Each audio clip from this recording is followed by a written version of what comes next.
everybody. I'm still at home in Sacramento. It's one of my last days here. So we've decided to cram in one more conversation because literally we talk all the time when I'm here. And there's so many like bits of conversation I want to take and cram in together. Sure.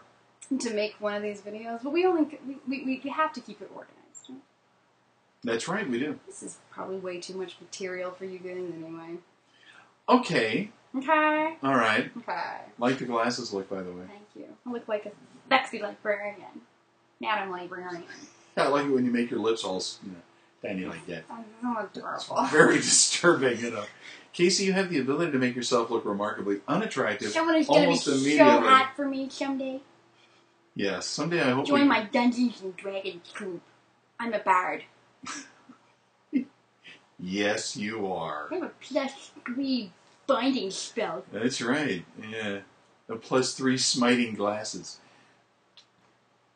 So, what's our topic today? Our topic today is how important is it that your family like who you're dating, I think. Is that our topic? Yeah, we just said family, so I'm assuming. No, wait. Here's a question. Okay. Should you ever date anybody that you know your family's going to hate? Sure. Why? What if your family are jerks? But wait a second. You don't divorce your family, right?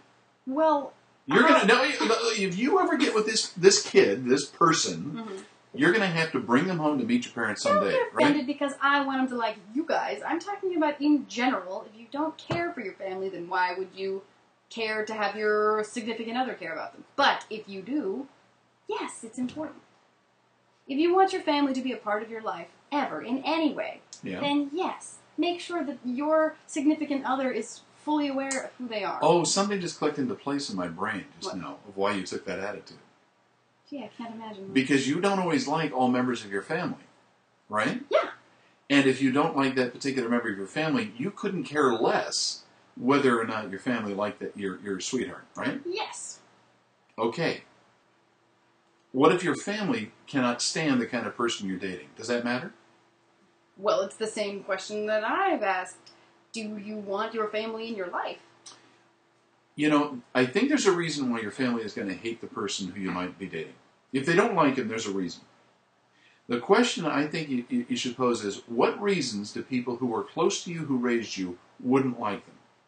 Because they're jealous. They're jealous? What are you, crazy? Dad, do we or do we not know of that kind of situation? Yes, we do. Mothers who don't want to let their sons go, for example. No, but that begs the question. That begs the question.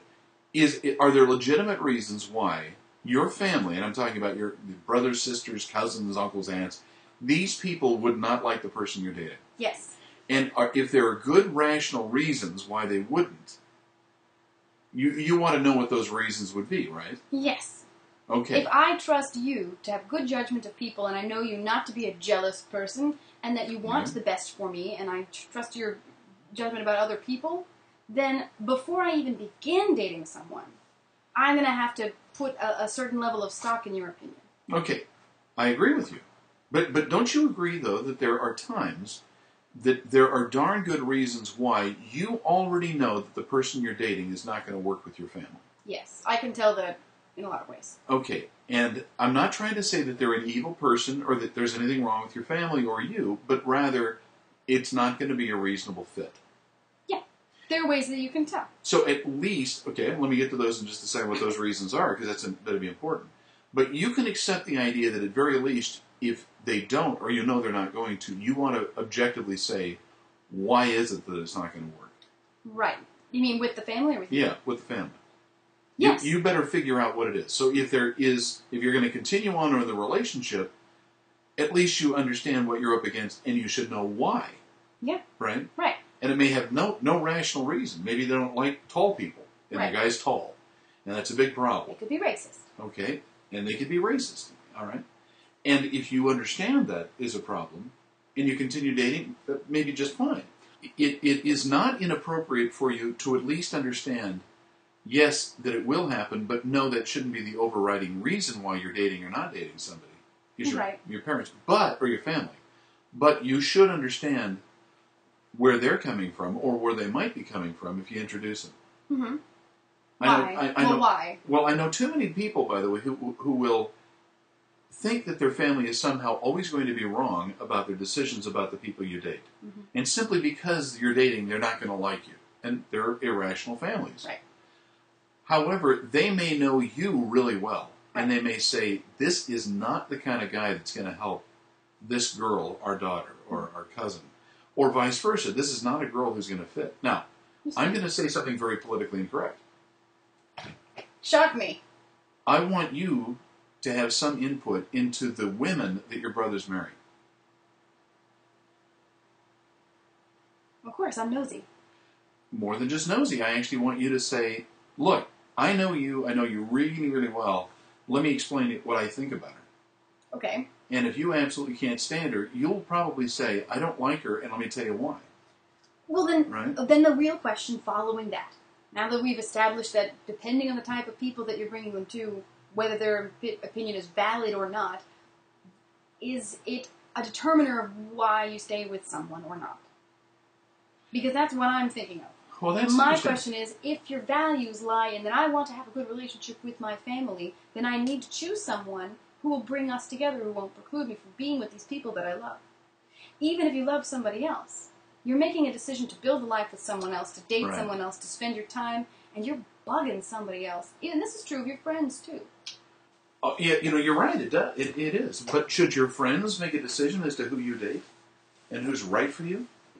We have another one of these videos about the whole idea of what the person is like and how they're relating to your family and your friends. Right. I don't necessarily think, especially when you get married, because you're going to have different married friends and you're going to have single friends, and the reason you stay friends or not often is your life situation, not whether or not they're a good person or still willing to help you, mm-hmm. right? So I'm just saying there's a little division when it comes to your friends, and it's a little more difficult. Family, however, is not going to change in its circumstances. If anything, if you do decide to get together and you have kids, those kids are still going to be related to parents and cousins and brothers and sisters. You're going to take on those genetics, too, by the way. That's right. So, speaking of genetics, I think one important thing isn't even so much how much your family likes them, but do they work well together? And I think it's important to meet the significant other's family as well, to know more about them. Even if they're not exactly like them, right. There is a huge benefit to learning and experiencing the way that they grew up. To know more about their childhood and the way that the parents treat them and the way they treat their parents or their siblings, or even how tidy the house is. And sometimes it's not a super match, but it still works. But you are able to help someone much, much easier by having that precious part of that information. Okay, and you're talking about their culture, not like the overlay of their nationality, but rather the family culture that they come from is going to matter. Yes. So, in our family, we like to hide Easter eggs. Yes, we do. In fact, we still hide Easter eggs even to this day, which may sound really weird to people. Now, if you marry somebody, or you're with somebody, who frankly thinks it's stupid and I don't want to do that, it's going to be a little bit rough and there's going to be tension. If you have traditions that are important to you, and you say, when I grow up, I want to do this thing. Yeah. That may not ever come up, frankly, when you're dating. There are little tiny things that happen, but they might matter very much to you in the way that you deal with them. Or if they come into your home and they say, well, your family is so stupid, you save the wrapping paper. I can't accept that. Wow, that brought up a whole subject we probably do not want to get into. Nobody but you and I know what we're talking about. Nobody knows about what we're talking about. Inside joke. But the point being is that, yes, it does matter. I'm not saying they have to approve, but I'm simply saying, and I think we agree on this, you have to look at the person, their background, the way they grew up, how people feel about them and what they know of them. You have to take the whole picture into account. Right. Especially as you're getting serious about somebody, right? I think it's important to take a big picture idea of having them in your home. Right. And see, this is my background, this is what's natural to me. How do they work in this? Right. And do you not learn a lot? Now, it'll happen every once in a while that loving, lovely parents will disagree with your boyfriend, your girlfriend, and then argue with them. You can't tell me what to do. But if you're a smart and rational person, you realize the consequences of what it means. Take into account those people. I absolutely agree. It's worth it. You really think that you understand it.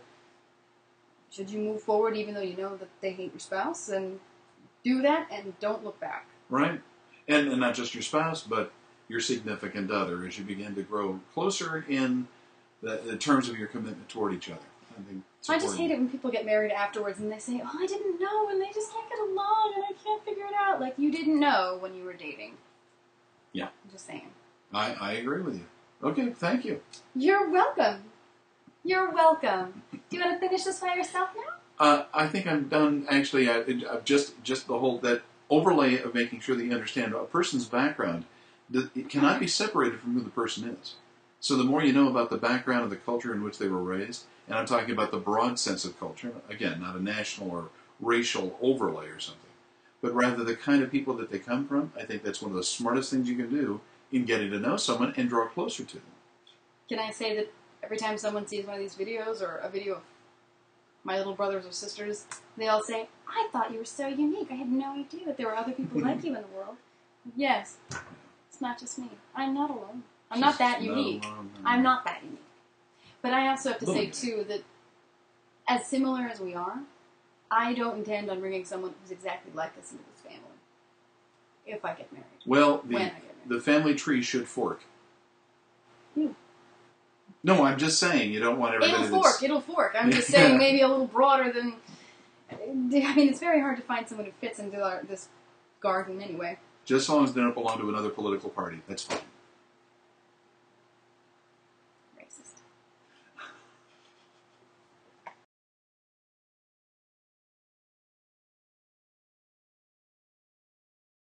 I'm 27 and I'm single, and this is my tale. And loving it. And loving it.